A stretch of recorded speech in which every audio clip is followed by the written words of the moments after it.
মানুষের বউদেরকে নিয়ে সবসময় একটা কমপ্লেন থাকে, আর কমপ্লেনটা হচ্ছে আমরা মেয়েরা নাকি ঘরের ভেতরে সব সময় পুরাতন কাপড় পরে থাকি, কাজের বেটির মতো হয়ে থাকি, মানে আকর্ষণীয় হয়ে থাকি না। সেই জন্য নাকি পুরুষ মানুষদের বাইরের মেয়েদেরকে দেখলে তাদের নাকি মনের মধ্যে প্রেম জেগে ওঠে, আকর্ষণ জেগে ওঠে।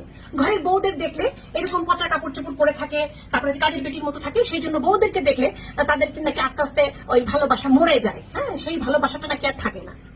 তো আমি পুরুষদের উদ্দেশ্যে একটা কথা বলি, তো তোমরা ঘরে কি পরে থাকো? তোমরা ঘরে কি পরে থাকো? একটা লুঙ্গি আর খালি পা। কেমন লাগে দেখতে? হ্যাঁ, নিজেরা লুঙ্গি পরে বিছানায় বসে হাত পাশা গায়ে রিমোটটা নিয়ে কান্নাদের মতো টিভি দেখবা, আর চাইবা বউ রান্নাঘরে ঘেমে ঘেমে রান্না যখন করবে আমি কি বেনারসি করে রান্না করবো? হ্যাঁ হ্যাঁ, লেহেঙ্গা পরে রান্না করবো? হ্যাঁ, নিজেরা যদি চাও যে বউ সুন্দর হয়ে ঘরে রান্না বান্না করুক, তাহলে নিজেরাও একটা জিন্সের প্যান্ট পরবা, টাইট ফিটিং একটা শার্ট পরবা, ঠিক আছে? ওইভাবে থাকবা নিজেরা। নিজেরা পরে থাকবে একটা লুঙ্গি, আবার বউকে চাও স্মার্ট হয়ে থাকুক। হ্যাঁ, কি জন্য? কই, তোমরা যখন ঘরের মধ্যে পুরাতন একটা লুঙ্গি পরে থাকো, তখন তো আমরা মেয়েরা কখনোই বলি না যে তুমি লুঙ্গি পরে আছো কেন, তোমাকে কেমন দেখা যাচ্ছে, তোমাকে দেখে আমার প্রেম টেম সব চলে গেছে। আমরা মেয়েরা তো স্বামীদেরকে এত ভালোবাসি, স্বামী যদি একটা পুরাতন লুঙ্গি পরে থাকে তাও তাকে দেখতে শাহরুখ খানের মতো লাগে, ঠিক আছে?